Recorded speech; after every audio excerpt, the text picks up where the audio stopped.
morning, good afternoon, or good evening, whenever this hits your ears, and welcome to BC Weekly, where we talk about all the topics that matter to you and us. Life, video game, and sports. I'm one of your hosts, Chuck. I'm the other host, Brandon.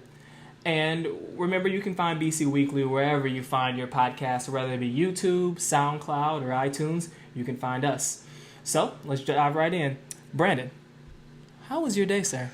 But it was pretty good. Had a normal day of 2 classes, robotics, and then econ. Had a quiz today in econ, and I said robotics. I'm sorry. I meant manufacturing and processing. Manufacturing and processing. Right? Robotics is on Tuesdays. So a long day then? Yeah. Came back and took a 3-hour nap. Did not mean to, but sometimes you're just tired. But those accidental naps are generally the best, right? The ones you just kind of fall into. Oh my God. I woke up and I was just like, what day is it? I'm like, did I miss my class? I'm like, I don't even know. But no, those are the good ones where you wake up and you're like, the Mr. Krabs meme where you're like, yeah, no, that's good. My day was pretty chill. Work. I didn't have any class today, so that was nice. But really planning on some of the programs like Impact that we're going to have in the summer. So trying to make sure everything's set for that. But you ready to jump into our first topic? You know it. All right. So first, we're always going to speak about life, sports, and video games in that order. And for life, it can really be about anything. So what we'll speak about today is what is the network?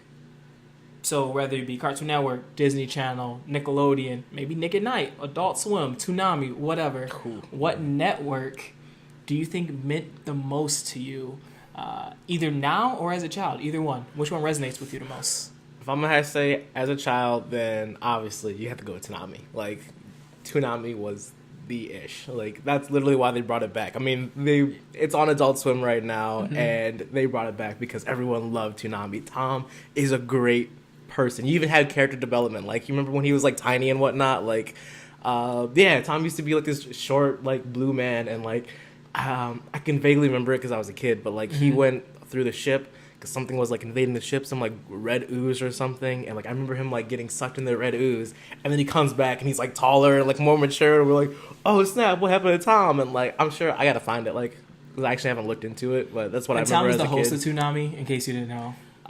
And that was just so like the fact that the host had character development, like that kind of makes it amazing. And then obviously just the shows that it got, Inuyasha, Dragon Ball Z, Samurai Jack, Mega XLR, if you remember that. I don't. It was like, I'm trying to make, yes, okay, Mega XLR was like it was like this big guy with blonde hair, and he had like a red flannel that was ripped, and like blue jeans, and he had this car that was like a robot. Like, his car was on top of the robot, and like they had a theme song of like, chicks dig giant robots, we dig. I do not. You don't remember that? Oh no. my gosh, yeah. No, it's a really funny show. It was just like, I don't know, it was really random, and I've never seen anything like it. But like, yeah, it was just like this kind of like chill big guy who just like loved his car and like would eat in his car. Like, it was kind of a trashy car, but then it turned out to be this giant robot. Sounds like Shia LaBeouf. But yeah, Toonami, definitely favorite one. Okay, Toonami is a great option. I can't knock that at all. Dragon Ball Z, first of all. I would say Toonami is the first thing that made like anime cool, if you will, right? For sure. That's how I saw it. Because we would have never been exposed to it. Because Dragon Ball Z was, I think, everyone's, or Pokemon, depending on how you look at it, everyone's first anime, whether they knew they were watching anime or not. Dragon Ball Z or Pokemon. And Dragon Ball Z, like you said, Inuyasha, Yu Yu Hakusho, for me, that was a good one. I really, really, really enjoy Toonami. It's hands down great. But I'm going to have to slightly disagree with you and go to the morning hours of Cartoon Network and just say Cartoon Network. And the reason being, not because I don't like Toonami or don't like the shows that are on there, but when I think of like the nostalgia or like when I think about my childhood, I definitely think about like the Dexter Laboratories, the Courage the Cowardly Dog, those shows. And I believe, did they play Power Rangers on there? Or was that like... I want to say that. I feel like Power Rangers was like a lot of networks too. Yeah, I'm like, because I think I want to say I remember it on Kids WB, which is another shout out. I love Kids WB too. Like, honorary mention, right? Honorary mention. But honestly, Power Rangers, I really don't remember. I can't remember where that was. I remember watching it. I can remember watching it all the time, and I know right now it's on Nick. Then still Batman. Okay, you did give me that. Other stuff. I mean, Cartoon Network just had the shows. Yes. It had the shows. Nickelodeon had like the truly like shows that were made for kids, like your Rugrats and stuff like that. But like, when I'm thinking of like the action shows that I really liked growing up as a kid, that the places where I tried my moves on my brothers and stuff like that, it was Cartoon Network, and I just got to give a shout out, right? That's fair. But between both, because I think we've established we both like Cartoon Network, Toonami. Oh, for sure. What do you think had the most what do you think had the show that resonated the most with you from Cartoon Network and from Toonami? Resonated? Cool. I'd have to go with. See now, this is a really good show. I enjoy the show I'm going to mention.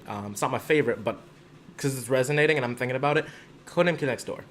Literally about kids and their imagination. Like that's how I like would picture if a kid's world and their imagination were to be real life. Like that was perfect. Yes. So yes. I think that is a great show to just like, I can relate to, because I'm like, who wouldn't love to do all these things? Who didn't think teenagers were these evil people and adults are even worse? Like, as soon as you turn into a teenager, you just changed, and then adults are these terrible people. Only a few of them were good. Like, either they were stupid or, like, they're evil. Like, that was the only two. And I just, like, kids ruled the world. They had moon bases and whatnot. Yeah, it was crazy. And, like, so if you remember Codename Kids Next Door, it was, like, 1 through 5 in their team or whatever. Team. And number 1 was this bald-headed, like, kind of like Robin from Teen Titans. Teen Titans. There you go. Titans. That's a good one. Robin from, kind of like Robin from Teen Titans, where he was, like, the leader, but sometimes they didn't take him seriously. But I definitely always saw myself as, like, I would be number 1, except I would have more hair. I mean, I don't got much more now, but I would be like number 1, but more hair, and people will listen to me. So I really like Codename Kids Door. That was a good one. My favorite thing about number 1 was his jet shoes. Yes, that was so slick. He would just click them together and just be out. Oh yeah. I used to always want jet shoes and jet boots, because that's what I'm like. He's got them. Like, why can't we have them? Right. Like, they're kids. They figured it out. We have the technology. They totally. And they also had a lot of cool weapons. Like, they had like that one spanking gun or whatever. Literally like a wood 2x4 with a hinge on it. Yep. And it like mustard guns. I hate mustard. That would kill me. And then like they had episodes where like where number 4 ate Brussels sprouts, and I remember that episode specifically. And then so they put cheese on it or whatever?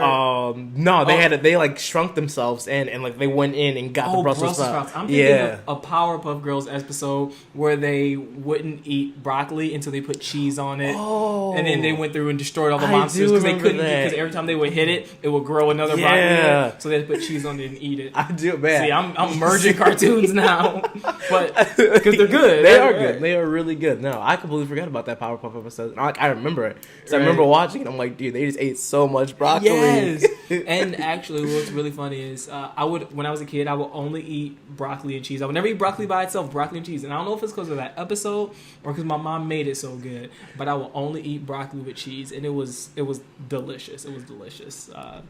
But when I think of my favorite show from Cartoon Network, we actually already said it, Teen Titans. Yes. Teen Titans. Yes. It is... I think it's one of those few shows that, one, put superheroes kind of in our age range, made them relatable. Because even the Powerpuff Girls were like little kids, right? Mm-hmm. But Teen Titans, you got to see that character, and it had so much continuity where the things that mattered from episode 1 mattered to the end of the season. And I wish they would actually got around to finishing it. But Teen Titans was such a good show. I actually rewatched that a couple years ago. It was my freshman year. We're just going through, decided to rewatch it, and I didn't realize they kind of left on a huge cliffhanger. Yeah, like, it was just Beast Boy running down a hallway, pretty much. And like, I'm not gonna try to spoil anything just because for people who haven't seen it, I don't know why you haven't, but I don't want to spoil anything. But like, yeah, it ended on a huge cliffhanger, and I was really upset. But at the same time, I was really happy that they came out with Young Justice. Mm-hmm. Young Justice is an amazing show, which also left on a cliffhanger. However, they're coming back. Young Justice is coming back. Yes, Young Justice is a good show as well. It's the DC version of Teen Titans. Teen Titans is DC. Are they both DC? Yes. They have Robin in both of them. Never mind. Just kidding. So, yeah. Oops. That's fine. Oh, yeah. They're the DC version of each other. It's cool. Yeah, both of them have Robin. Come on. Robin. Oh yeah, you're right. They're both, wow. yeah. And it's Superboy. And yeah, even Aqualad is the same voice as Cyborg. Really? Yeah, Cyborg and Aqualad are the same voice I did not actor. know that. Yeah, if you they made a Teen Titans Go episode where Young Justice comes in. Oh yeah, and then they're like, "You sound like each other." Like, Yeah, because they were the same voices. Yeah, so cool. I'm surprised you didn't put that together. That's funny. I see, and like I've watched it, but I never Like, really paid attention to it. That's but- right. No, because they're completely two different things. I mean, Teen Titans, like as there were serious episodes, they had a lot of goofy episodes and there was goofy animations. While Young Justice was like Always all serious. like, It was yeah, just like, everyone's be brooding heroes. 24/7. There's a Right. lot of conflict, But both of those shows, I think, just did amazing jobs on showing, the younger heroes, sidekicks, if you call them. Like it showed you that they're not just sidekicks, like they're their own heroes. They're just literally just young heroes, and Right. I think that's why I call it Young Justice. But really, really great shows. Really great shows. so I yield to you. That's actually funny. Because I looked up to Robin, and he was one of those people that I admired, and that kind of goes to the topic that I want to bring today for sports. Who, in any sport, is someone that you just really admired? Like, who would you say your favorite athlete is, or who is an athlete that you really just admired all around? Okay, Could be from any sport. I'm going to say this, and people are going to be like, "Oh, of course, it's so cliche." It's not Michael Jordan. That was my first thought. That was my first It's thought. actually LeBron James, and the Okay. reason it's LeBron James, one, he's an amazing athlete, right? He's 6 consecutive finals. He has 3 rings right now. The man, obviously, he's the greatest basketball player on the planet right now. But the reason I really like him is because there's very few basketball players who've been able to do what he's done on the court and stay a true role model off the court. The man has no scandals. The man he's been with the same woman forever. There ain't never no instances of him, or that we know of him stepping out or getting messy. We never hear about him fighting with people. You never hear about him doing all those other things that a lot of superstars have. You can name any other any superstar, whether you name Kobe or Jordan or Shaq or whoever it is. All of them got some personal mess. With LeBron, there's no mess. The fact that he's been able to, since he's been a child, literally like 16, when everybody knew he was going to be a superstar, but probably before that, the fact that he's been able to conduct himself with class consistently for that long, and now he's 31, something like that. something like that. That's remarkable, and there's not many instances of that period in any sport to have someone of that status who's been a celebrity all their life and they've consistently done the right thing. I really, really, really commend him for that. I feel that. I think most people, I mean, I'm one of those people. I won't say I'm a LeBron hater, but I'm not like all about LeBron, and that's just because Scrub. you a scrub. Sure. I can't handle. Really, it was that. It all went downhill after the Miami. Taking my talents to South Beach. Yeah, that whole, and then that conference about them not netting about just one championship, not 2, not 3. Like, now maybe that was producer's fault. Like, I don't think that was supposed to be something that aired around. I think that was supposed to be like a personal Miami thing, which in that case it makes sense. But it did get out, and that was just that. I don't know. That was just kind of conceited, and I did not appreciate that. So I'm Not just one, like, not because two, he went on, not 3. and he was like, not 4, not 5. I'm like, bro, y'all going out this. And then I just also love how like wishy-washy his fans are. There's this perfect picture of like a group of people got backpacks and sunglasses, and it's just like LeBron James fans are like, where are we going next? Because it's like they moving. They like Cleveland hated him when he left. And then he comes back, and they're like, "Oh man, we missed you, LeBron. Like, man, I love you, man. I never doubted you." We're for from a burning the second." jerseys to collecting the ashes up and being like, "All right, let's put this on." Like, I don't know. So, I appreciate the man's talent. Like, you cannot, disregard his talent because he's an amazing basketball player. I don't like the atmosphere that's around him. I mean, obviously, with greatness, there's gonna be people who like him for that greatness, people who hate him because they're jealous or whatever. Call me wherever, but I don't like how, sometimes he can be cocky and conceited, and which, granted, it comes with being good at something. I think a lot of people become cocky and conceited when you're good at something, but I'm more of a, don't really show it, like, be humble about it, and that actually is great because my person that I look up to, Steve Nash, my favorite basketball player of all time. Steve Nash. Yes, I just think he was one of those people who was really good, but like never, showboated or did anything. He was just humble about it. Like he'd always play no matter what. Like there were a lot of times against the San Antonio Spurs where he got beat up. Like I'm talking bloody noses and everything, and he was just like, "No, I'm good. Like my team needs me. I'm still playing." And like that's really admirable about a person. Like there was no bad media about him. Like there was nothing. Like you hear about Steve Nash, you hear about great things. How he's a great person, great father. Donates and all these things. Right. Amusing to watch, a nice person in real life. Like there was no shade about him. Right. And I think that is very rare to find in a person. And he was just so much fun to watch. Like I don't know. I've heard people say that if Steve Nash was around where this social media is so big, like he'd be the Steph Curry of what he is now. Like Steph Curry is this huge. I can see that because Nash is a legend. No one debates the fact that Nash is a legend, and everything now is so hyperbolic. Like whereas a politician could do something, even just 15, 10, even 7 years ago, and it wouldn't be as big of a deal. Now we in this microcosm of social media where everything blows up, right? Yes. So if you think about the dime passes that Nash had, or the fact that how he just carried his teams at times, and not because he was scoring all the points.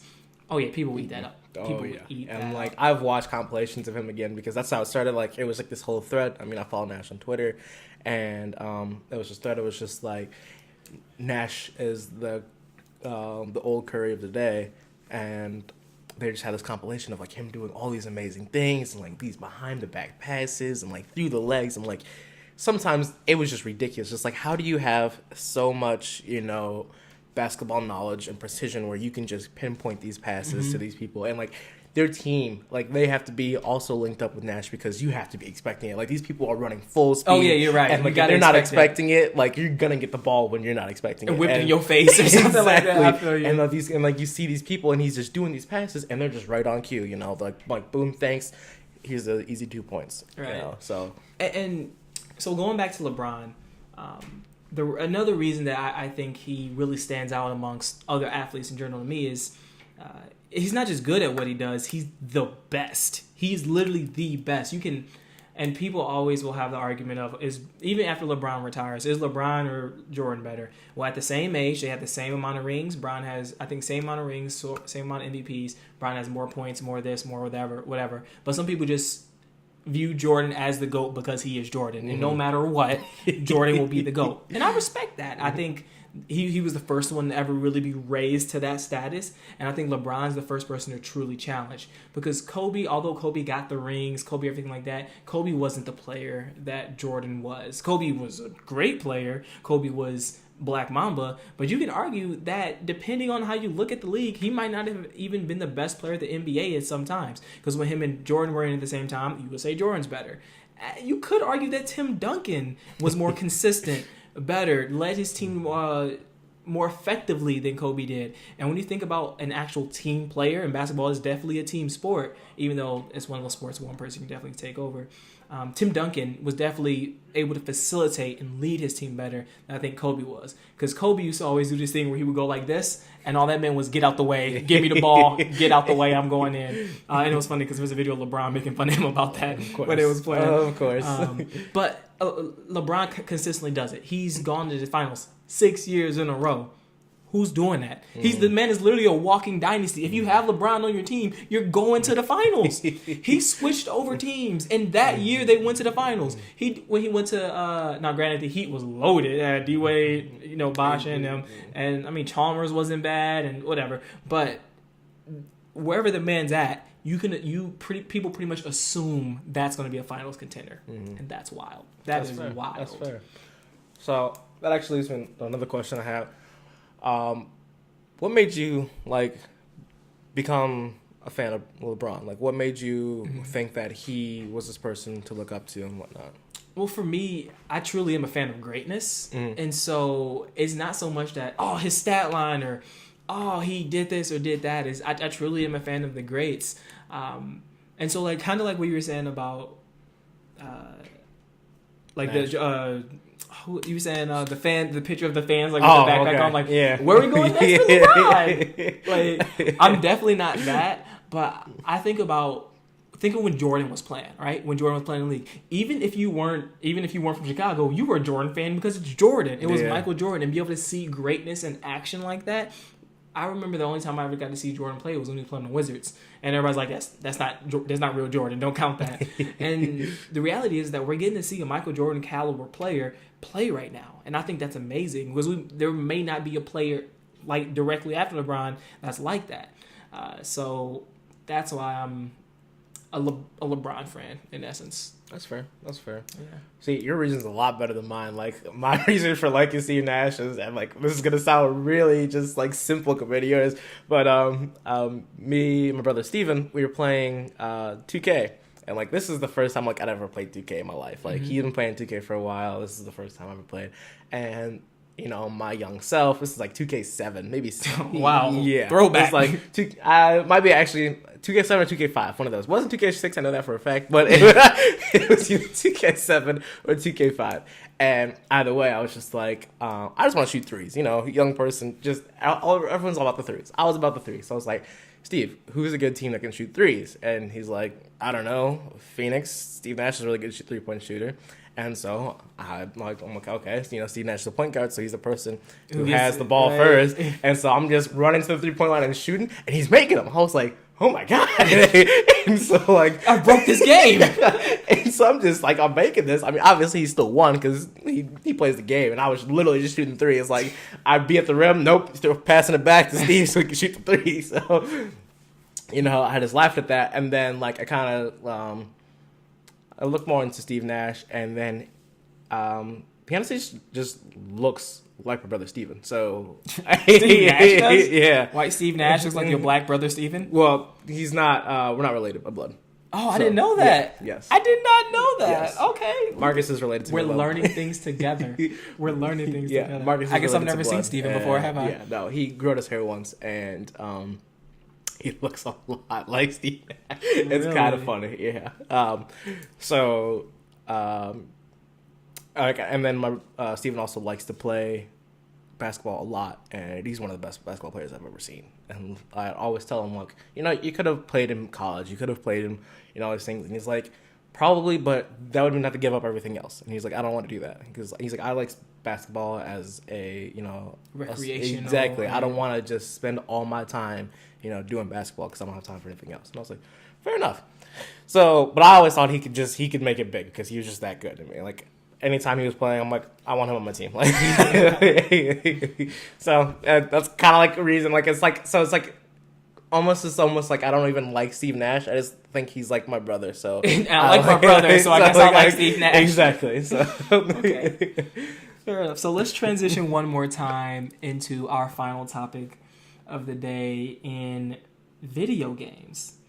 So, Brandon, what I want to ask you is, we've both had the opportunity to really look at a myriad of different systems. A lot of them. I mean, I really didn't get to. I didn't spend a lot of time with the Atari.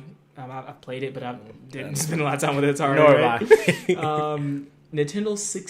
Super Nintendo was the first system I really got Okay. like my hands on. But my question to you is, what system do you think made the biggest impact or got you into video games as a kid? So what system got you into video games? Okay. I have two answers for this question. I said one. I'm just kidding. Go ahead. I would have to say that Sega Genesis got me into video games. Okay, Sega Genesis. Yeah, my entire family, literally, like, grandparents on both sides, aunts, uncles, everyone is into video games except my mother.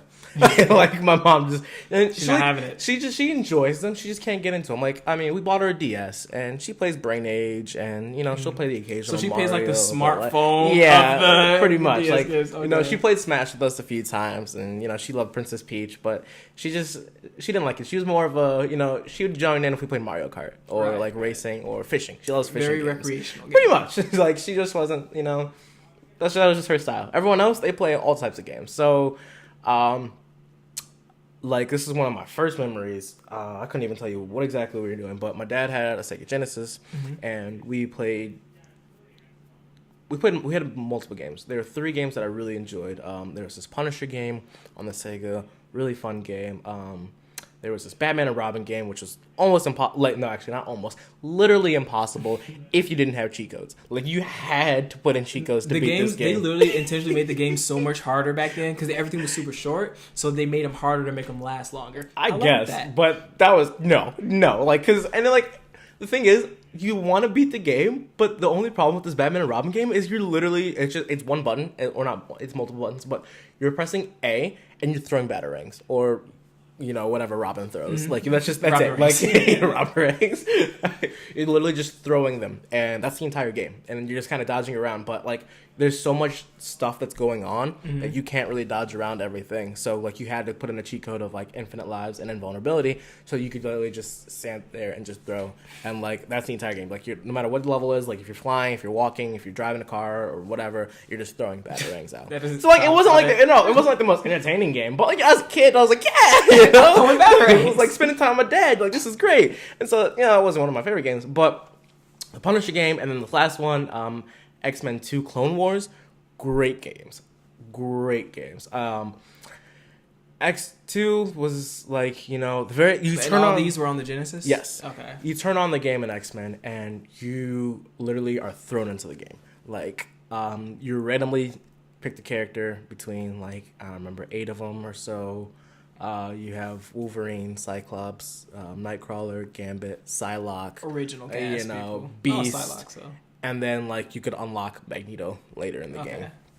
But, like, you're throwing one of those characters randomly, and you're just starting off in, like, this winter tundra land, and you're, like, getting through. And then once you beat the level, then the intro happens, and then you hear, like, you have text of Professor X telling you what's happening.